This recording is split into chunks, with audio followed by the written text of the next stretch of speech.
만취한 20대가 오토바이를 훔쳐서 시동이 안 켜진 상태에서 내리막길을 따라 내려갔습니다. 이 운전자는 음주운전 유죄일까요? 무죄일까요? 김수현 변호사의 이슈 속 법과 생활. 오늘은 음주운전 처벌 얘기해 보겠습니다. 김 변호사님, 사건 내용이 어떻게 되는 건가요? 네, 청주에 사는 A씨는 길을 가다가 열쇠가 꽂힌 채 주차되어 있는 오토바이를 발견했는데요. 네. A씨는 이 당시 만취 상태였고 오토바이 운전 면허증이 없었습니다. 네. 그런데 A씨는 오토바이 배터리가 방전돼서 시동이 걸리지 않자 네. 기어를 중립에 놓은 뒤 내리막길을 내려가다가 오토바이 주인에게 붙잡힌 사건입니다. 네. 법원에서는 판단이 어떻게 나왔나요? A씨에게는 이 운전 부분 말고 다른 여러 혐의가 네. 함께 적용이 되었는데요. 우선 절도나 재물손괴 그리고 주거 침입 등의 혐의는 유죄로 판단이 되었습니다. 네. 다만 무면허 운전 그리고 음주운전 혐의는 무죄로 판단이 되었습니다. 그 운전 관련해서 무죄가 나온 거는 왜 그런 건가요? 우선 법에 규정되어 있기로 도로교통법상 운전이라고 하면 자동차를 도로에서 그 본래의 사용용법에 따라 사용하는 것을 운전이라고 하고 네. 있습니다. 판례는 이 부분을 그 본래의 사용 방법에 따라 사용하는 것이라는 부분의 해석을 단순히 엔진 시동을 켰다는 점만으로는 부족하고 이른바 기어 조작을 완료했을 경우라고 해석을 하고 있습니다. 네.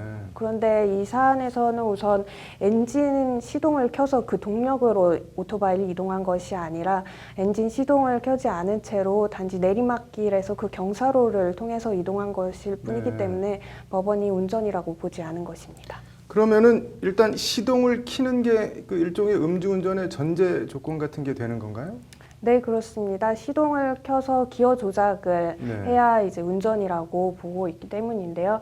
우선 이 음주운전 여부가 문제된 다른 사안에서 운전자가 히터를 켜려고 시동을 켰고 다만 실수로 차를 움직였을 뿐이다라고 주장한 네. 사건이 있었는데요.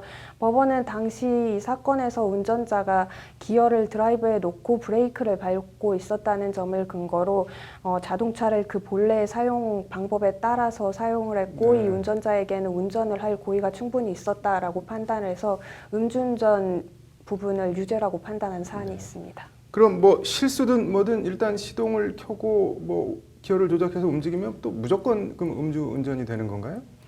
그렇지는 않습니다. 실수로 제동 장치를 건드리거나 아니면 사이드 브레이크 그 자체가 그냥 노후화돼서 네. 자동으로 풀려서 차가 움직이게 된 경우에는 운전자에게 운전을 할 고의가 없다고 봐서 법원이 음주운전이라고 판단을 하지 않는데요. 네. 앞서 말씀드린 사항과 비슷하지만 약간 다른 사건인데 운전자가 그 자동차가 후진 기어로 놓아진 상황에서 네. 마찬가지로 그냥 실수로 제동 장치를 건드려서 차가 움직이는 것일 뿐이다라고 주장한 사건이 있었습니다. 네.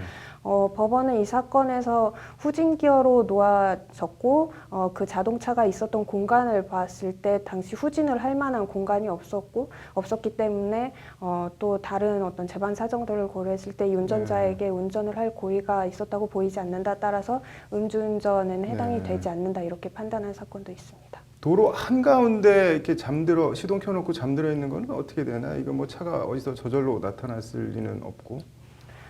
그런 경우에는 좀 경우의 수를 나눠서 판단을 해봐야 네. 될 것 같습니다. 즉 우선 차를 운전해서 주차해 두고 술을 마시러 간 다음에 다시 돌아와서 단순히 차에 잠든 경우라면 운전을 하지 않았기 때문에 처벌이 되지 않겠죠. 네. 하지만 술을 마신 다음에 차를 어디론가 이동을 시키고 그 이동한 장소에서 잠이 든 경우라면 음주운전으로 처벌이 될 수 있을 것입니다. 다만 여기서 운전자가 운전할 당시에 처벌 가능한 수치의 음주 상태였다는 점은 수사기관 측에서 수사를 통해서 입증을 해야 될 것으로 보입니다. 네. 마지막으로 이렇게 시동 끄고 내리막길 가다 사람 치면 이건 어떻게 되나요? 운전이 아니니까 처벌 안 받나요? 어떻게 되나요? 사람을 친 경우에는 다르게 판단이 됩니다. 왜냐하면 자동차는 법상 위험한 물건에 해당되는데 이 위험한 물건을 가지고 사람을 쳤기 때문에 특수폭행으로 처벌받을 가능성이 있습니다. 네, 경우의 수 따지지 말고 술 마셨으면 운전 안 하는 게 나중에 제일 속 편한 길인 것 같습니다. 오늘 잘 들었습니다.